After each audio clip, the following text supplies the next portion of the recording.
Hey there! Have you ever wondered how to take advantage of credit card rewards? How are you supposed to use these cashback or miles or points? Well, look no further because today we're going to actually be speaking to a business owner and talk about how he uses these credit card rewards to his advantage. So stay tuned.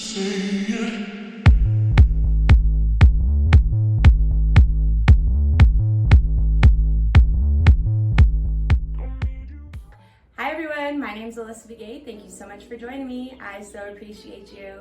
If you're new here, this is where we discuss real estate, business, and life. And today with me, I have Benito Ortiz, who is with Strategic Insurance. I have known Benito for 2 years now, and he's been at the Rock Real Estate Partners team meetings we have every Wednesday. So we have our team meetings. Benito is consistently there. And one day I believe we had an event going, so he pulled out his wallet to pay for his item and he says, "Oh no, not that card." So I noticed there was kind of a strategic deal to that. So do you mind just giving us a little bit of information about yourself? Yeah. So like she said, my name is Benito Ortiz. I've been in insurance now for 5 years. Really cut out a niche in the real estate market and helping with homeowners insurance as well as landlord and second homes, that kind of stuff. I've been working with Rock Real Estate for the past 5 years. Really, me and the owner of Rock, Ramon, we're getting into our fields at the same time, and I've known him since we were young in high school, and so it just kind of clicked. And he started sending me his clients as he was selling houses. I was trying to get him referrals the best way that I could, and we've just continued that partnership now for the past 5 years. I've kind of really taken liking to credit cards and learning and understanding about them. It's been a fun hobby outside of just the insurance part of things. I come from a family where my parents very well educated, definitely gave us a really good base of hard work and work ethic and education. But credit cards was something that we didn't really talk about very much. In my house they were bad. We tried to avoid them, try to pay everything cash as much as possible, and that was totally different than how my wife's family viewed credit cards. And so I started really learning and understanding credit cards and credit and all that kind of stuff from my wife's family, and then continue that education on by myself. Very cool. So now you're the owner of a company. You have the option to have multiple credit cards. How many do you have? Shoot. Don't tell my wife. No, I'm just teasing. We probably, between me and my wife, we probably have 15-ish. Okay. I probably have 5 to 7 personally, and then we have a couple together, and then she has some on her own. Very cool. So how does the variation look? Is it like air, hotel, or bank? So how we've kind of always done it is, at the beginning, it's kind of like what is going to be important that year. Mm-hmm. So at the beginning of the year, me and my wife, we sit down, we talk about our goals for the year, both in business. She's in sales as well. So we're very commission based. Both of our incomes are. And so with that, at the beginning of the year, we actually sit down, we talk about what our goals are for that year, how we're going to plan and trips that we have coming up and stuff like that.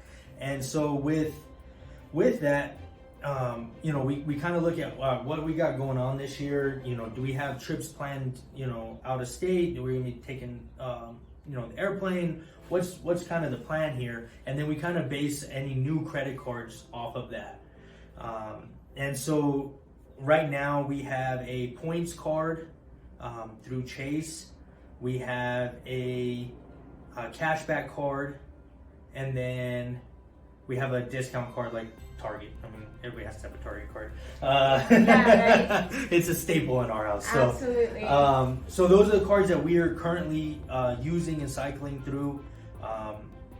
Basically, how we come to that conclusion is we are looking at some hotels and airfare points that we can get. So and also we do have a Southwest card for flights. And so what we do is we look at kind of what we have going on. If we're going to be taking Southwest and we try and use that card a little bit, get a discount on a flight, or at least some cash back on it.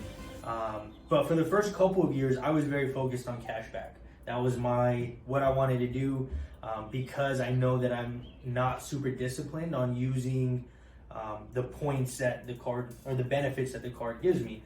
So I thought, well, with cash back, it's kind of set it and forget it type thing. You just swipe the card, you can get your cash back, you're all good. Good deal. Okay. So how frequently do you cycle through your cards?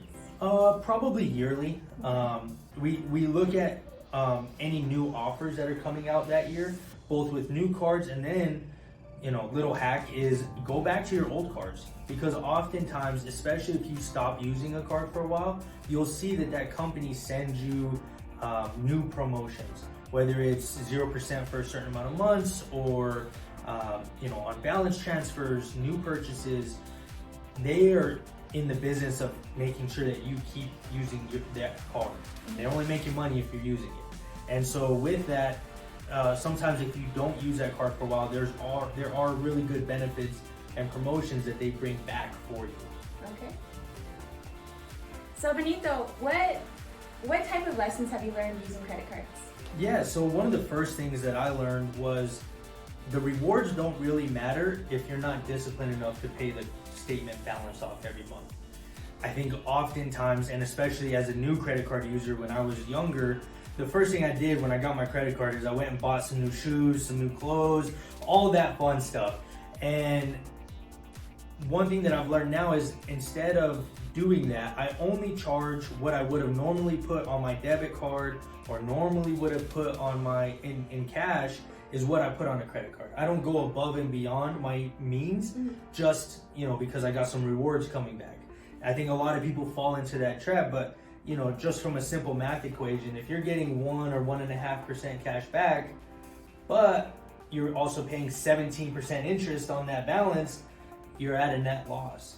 And sometimes it's as simple as looking at it like a P&L statement or profit and loss statement in business. If you're losing more money than you're making, then what are you doing here? So that was one thing that I had to learn early on. But there's extenuating times. When I started my first company, I got all the credit cards I could. I did balance transfers into my bank, and that's what I paid payroll with. And it was a crazy time. I had to bet on myself. I don't recommend it because it was a lot of sleepless nights. Yeah. But that's, the truth of the matter is I started my first company off of credit cards. Wow. So this is a great segue to the question I had for with graduation season being upon us.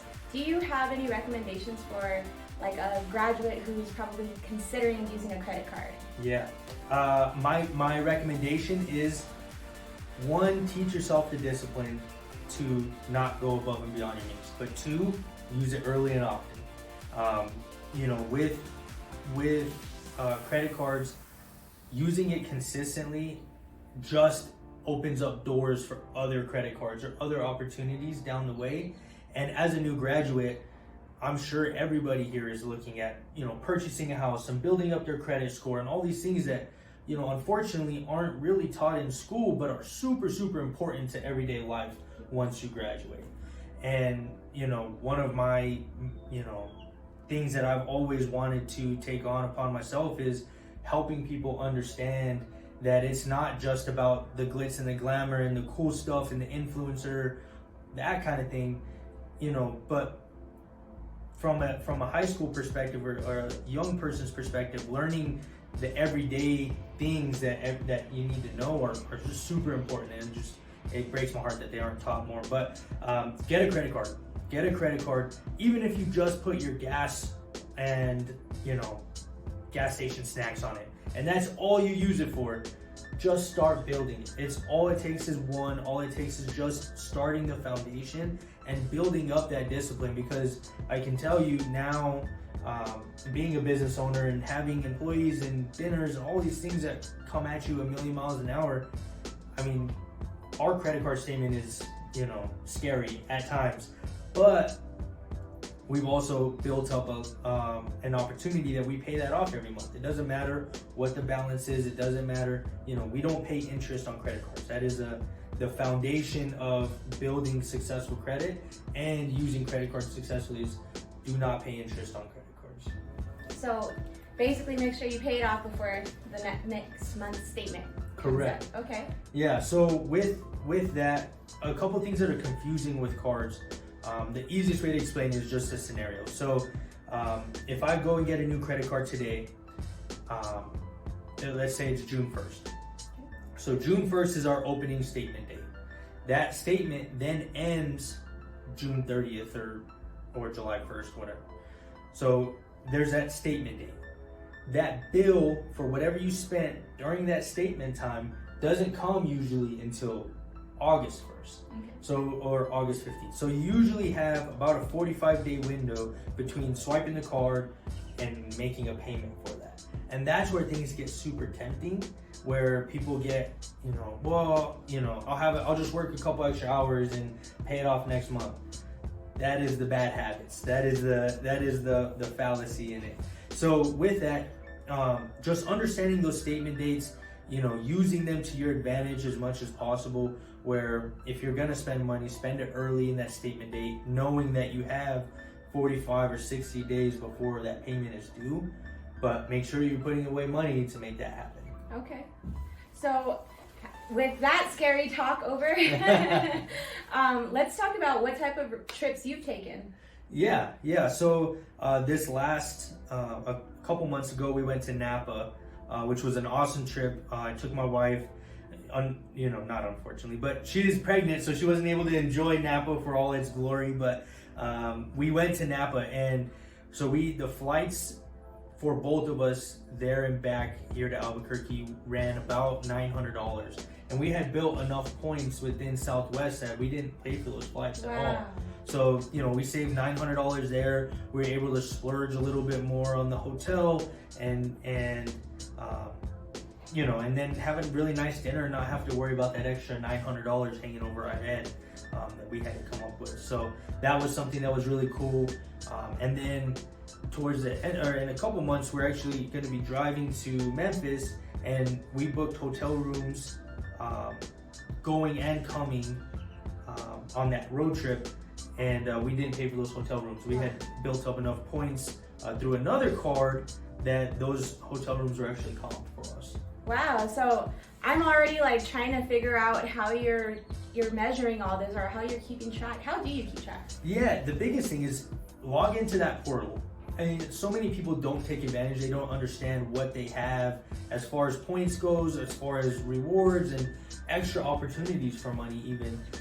So log into your portal. It does make it really easy if you use the same company. Mm-hmm. Meaning that I use Chase a lot.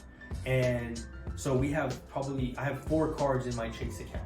And so when I log in, I only have to log in once, and I see all my points stacked up in with each of those cards. And so we try and cycle through and stay with the same company as much as possible. And that way it just makes it a little bit easier. But that's another, hack that a lot of people don't take advantage of, is there's so many people using Chase cards that Chase has been able to pre-negotiate discounts or extra cash back through certain vendors and certain companies. So for example, Nike. I love Nike, and I buy a lot of, I don't buy, my wife buys a lot of shoes. And so with that, we, shopping through the Chase portal, and it's just a little link, and it's still the same Nike site, but I get 10% back plus my regular cash back on it. So now I'm, 12% in on something that I was gonna buy anyway, and so instead of just swiping the card through the Nike site, by going through the company's portal, I'm gaining 10%. So it makes it, that credit card bill just a little bit easier to chew. Yeah, so this is, I guess, kind of like how the wealthy have hobbies. Yeah. Very cool. And it's kind of like Groupon. Groupon was huge for a little while, and everybody was just you were bored on a Sunday, you just looked on Groupon all right, let's go, milk a cow or whatever, that was the experience on Groupon. And it's kind of the same thing with credit cards. You can jump on there and find a cheap flight somewhere and just go on a trip. Or if you're shopping, redecorating the house or whatever, using those online portals just really helps. And same thing too with like booking car rentals is one thing that I just recently started doing through Southwest, and that was a real help in getting me to be able to get those free flights. So is that how you're going to Memphis, by using a car rental? No, we're taking my truck. But with that, I mean, I could, with that, those extra points, I think, a couple extra 1,000 points here, a couple extra 1,000 points there, and it all adds up quickly. Okay, so do you have like a pocket where you keep the cards you're not trying to use right now? Yeah. So we use, we have a safe at the house, and so me and my wife have kind of a agreement on which cards we're going to be using and that kind of stuff. And then the cards that we aren't using, we just put in the safe. And that way there's no temptation, there's no, anything like that. And it's just you're using the cards that you want to use, everybody's on the same page, and the points are actually growing quickly instead of, it gets super frustrating when you do have 10 cards and you're swiping 10 different cards, you're not gaining the points and you're not really experiencing the value of them. Mm-hmm. And then it gets easier to say, well, I'll just, make a bigger purchase on it and it'll make up for it. Yeah. Wow, that's really strategic, and I think I really like that. I've never heard anybody talk about like the bringing in the partner and communicating. That's a big component, and it's a lot of trust that's involved. Wow. Okay. So So that's so interesting how you and your wife have that strategy building session. Do you guys do that pretty frequently throughout the year? Yeah. It's really hard being married and having big ambitious goals consistently. It does get very difficult if your spouse or partner isn't involved in that. There just creates a lot of miscommunication, a lot of mistrust, and so that's something that I've really focused on as I've built these businesses, is keeping my wife involved and understanding kind of where we're at and where we're going, and getting her input and figuring out where she's going so we can work that together. Very cool. That's like building empires together. I love it. Awesome. So I had a question about what your goals were for this year in regards to your credit cards. Yeah. So right now, we're in the midst of maybe a shift in the real estate market, a shift in the economy. And so with that, what I've been trying to do is get as much access to credit as possible. Down the road, I want to make sure that I have an opportunity to jump on any investments that I can make and growth that can happen kind of in when stocks and all these things are on sale. And so that's a big thing of what I'm working on right now, is just making sure we have high limits, we have low utilization, and just making sure that, if an opportunity pops up, we have the ability through credit cards, through personal finances, to go out and jump on that opportunity. Cool. So I just wanted to ask again, you had mentioned your credit limits, and I hear that 30% is the magic number. Is that correct? Yeah, so you hear different things. The hard part is a lot of gurus talk about like overnight, going from a 500 credit score to 850 in 30 days. Like, that's just not really how it works. I mean, yes, there is traction to be gained in a 30-day period, 100%, but it's not an overnight thing. And so with that, we try and stay within 20%, below 20. I've heard 30. If you look at Credit Karma, they say 30. I've talked to some other people and they've said 2%, like, spreading it out really thin. But, for me, we're kind of where I've seen the most growth in my credit score has been trying to stay within that 20% margin. But yeah, I mean, credit cards really helped my credit. I mean, there's not been a time really since I was 19 or 20 where I've gotten denied for a loan or denied for anything like that. when I bought my first car, I had no credit cards, nothing. I went to a credit union that I had been using, that I had some money in, and asked them for a car note. And it was a $9,000 car, and I was putting $3,000 down. So I was just financing, $6,000. And I remember I paid 16.99% interest on it. Oh, wow. And, I didn't have bad credit. I just didn't have any credit. Yeah. And so, having some utilization now and having some that stuff, it's really helped. We've been able to do really, and had the ability to do anything we wanted to do as far as cars or houses or anything like that, just based off of using the credit and being a good steward of it.